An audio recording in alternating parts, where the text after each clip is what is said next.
ndoitwa Clara Ndiwayo, ndozita rangu rokuzvarwa, asi vanhu vanoziva kuti maimutsa washe ndozita rinonyanya kudaidzwa nevanhu, inonzi Clara Ndiwayo. Nditoriwo mai zvamunoona kudai pano, ndakatorwadziwawo nenyoka dzekuzvara, ndoda kuti ndiyasotaura nhoroondo yekuti kukosha kwangu pakukoshera pakuti ndakatakura 9 months ndichidya zvinovava, ndichirutsa, ndisingarari, ndichikazogomera ndichizvara.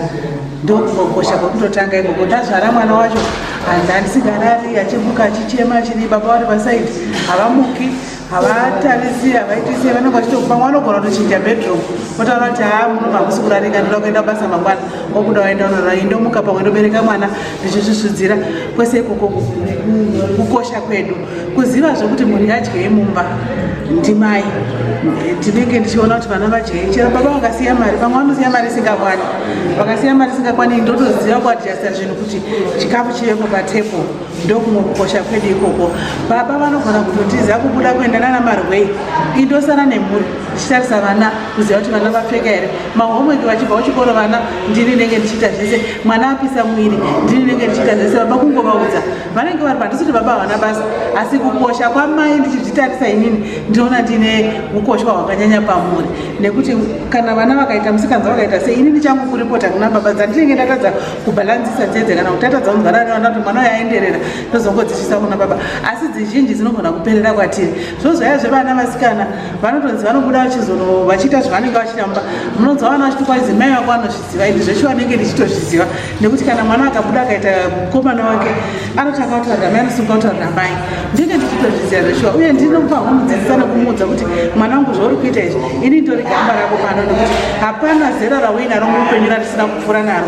Kana dziri 15 years ndakadzisvikawo, kana kuri kutanga kuratidzikawo zvikura panyama, neni ndakazviitawo. Saka ndiri mai kudaro ndobva ndanyatsodzidzisa mwana wangu gwara rakanaka, endi ndakutomudzidzisa mamistakes andakaita emuupenyu. Kana ndine mwanasikana ndakutomudzidzisawo kuti ndakatadza pakati, hatichamuudza hangu ndakazvitadza, ndakutomuudza through experience zvandakatadza kuita, ndakuzvigadzirisira pane mwana wangu. Inga one blessing shoko akaimba akati zvatakatadza isusu vana vachatigonera ndo zvimwe chete izvozvo. Vana vakomana zvakare ndotomudzidzisa, ini mwana wangu vanogona kuvadzidzisa kuti ngatitei pabasa, hapana basa ronzi mwana wemukomana haaiti mumba, ngatibikei, ngatiwachei, ngativese. Zvinobatsira kuti mwana kuti even akazokura akazoenda kunodzidza, akaenda kwaanoenda kunodzidza, kana akaita basa rake kwaanenge hazviiti kuti akurumidze kuroora. Inini mai vake tisakonjera wakazvimari zvake, anonge achigona kuti kuchaira ndinogona, basa riri kuchaira ndarigona. Vamwe vanozokurumidza kuroora kane nhau yekuti anenge akakura achiitirwa zvese, mbereki asingamudzidzisi kuti mumba munochairwa, kubikwa kunobikwa, zvese anenge achizvigona achitobva mumba make. Handiri kunyatsonzwira kutaura kuti even akazenge azokura akushanda kuita zvaanenge haiti rush into marriage, anotozorora atoona kuti aiwa ndaibva. Saka zvese idzodzo dzinenge dziri dzidziso dzinobva kuna mai. Aiwa, even chekudya munoziva kuti zvandiri pano ndogona kuti mumba hamuna zvekudya zvakaringana, kana kuti pamwe ndambofarisawo ndatengawo zvidyiwa zvinobikwa nekukurumidza izvi, ndasvika nacho ndosvika ndopa vana vangu, ndikapa vana ndoti idyai, vana vanogona kuti ngatidyei mama, ndoti aiwa idyai, nenge ndaona kuti chishoma, hakusi kuti chidyiwa chete. Mai vane mwoyo wokusungirira wekutambudzika kuti kana uvhu hwasara kushoma regai ndibike zvinokwana ndopa vana, wobva watotaurira vana kuti idyai ndakaguta. Unozviita izvozvo nemwoyo wokubereka, nokuti haudi kuona vana vako vachiziya nenzara. Saka kukosheswa kwezuva rana mai dai kwaitwa kuti tisimudzwe, tifambe takatakurwa takaiswa mudenga, zvaitiitira zvakanaka chaizvo. Inini makore angu 50, achakwana zvavo muna September, asi akaoma mugore racho. Ndotarisirwawo kumbotorwawo, kumboendeswawo, unozi out yacho ndoda pane swimming pool. Ndombobhakuja ndichibuda ndichimbogocha, ndichimbopiwawo kachiwaini kanodhura, ndichimboti mwire kawaini, ndombochachura kasoseji, ndomboti kuvara kwangu ndichirova dumbu, ndichipinda futi muziya, ndichibuda. Aiwa, ndo zvandikatozwa kuti zvandinakira. Ndinoitwa Mbuya Machiri, Constanzia Machiri. Ndine vana 5, mukomana 1, vasikana 4.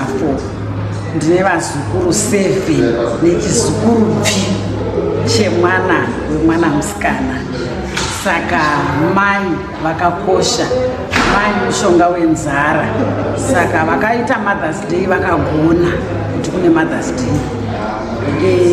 Inini ndinofara nenyaya yekuti kunzi mai kuremeredzwa uku ndekwekuti uri mai vari married, uri mai vari single parent, uri mai vari widow. Asi chinhu chinongonzi mai chinhu chinokosha muupenyu. Mai vanogona kuriritira mhuri vari vega baba vasipo, mai vanogona kuriritira mhuri baba vakafa, mai vanogona kuriritira mhuri baba varipo, vanoita musika, vanotengesa mabhero, mai vanobika sadza vachitengesa. Saka ukoshwa hwamai huripo hwakaremerera kuita mai. Ini ndotenda Mwari nekuti vakandiita kuti ndiite mai vanoziva Mwari, mai vanodazve kudzidzisa vazukuru komana nevazukuru sikana, vana vehanzvadzi, kureva kuti ndiri mai ndimai. Chinhu chakazonaka muupenyu. Mai vakadzidzisa vana kunamata, mai vakadzidzisa vana kuti kana vakura vazobatawo nekuchengetedza dzimba dzavo, ndimai avo. Ibasa ramai rese, ibasa ramai. Saka mai munhu ane ukoshwa hwakanaka pasi rose, munyika mese, kana kuti mudzimba muchechi. Ukaona panhu panogara pasina mai hapana chimiro chakanaka. Saka mai munhu akatinakira muupenyu. Vanana mai vakafa nongoti akagumburwa noti mai, kureva kuti mai vanokosha.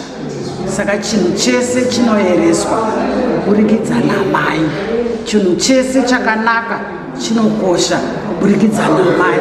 Mumafambiro, mumagariro, baba chaivo havagoni kuzviwachira vega, vakazviwachira vachiri bachula.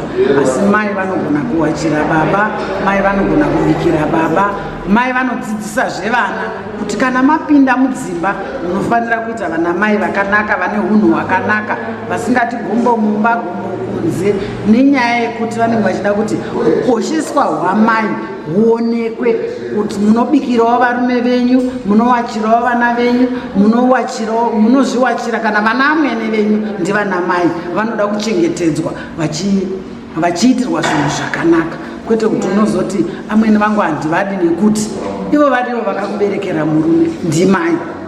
Inini ndakasvitsa 62 years musi wa20 April. Chandiri kushuvira kuitirwa nevana vangu, ndakushuvira muroora 1, ndakushuvira kumboendeswawo outing. Last year ndakakwidzwa ndege ndikaendeswa kuCape Town nevana.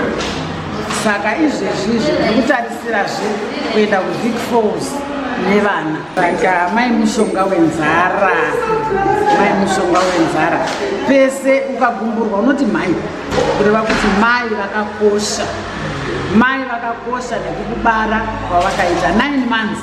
Mbuya wangu vanoti stone mark yangu yakaburitsa zvikuru kuti muzove muripo. Saka kucheneswa nevana, kumira kwandakaita ihembe yebirthday yandakatopfeka kureva kuti vana kana uchivaitira zvakanaka vanokuda. Kana vana vachienda kumadrugs, mai zvese zvinokubata mwoyo. Kana mwana akarwara, mai zvese zvinokubata-bata kuti mwana wangu regerai ndimudzoreredze, ndimuise panzvimbo. Kunyange vanhu vakataura zvakadii nemwana wako, unongoti chengawo semanhanga, hapana sina mhodzi nekuda mwana, nekuti 9 months dzako.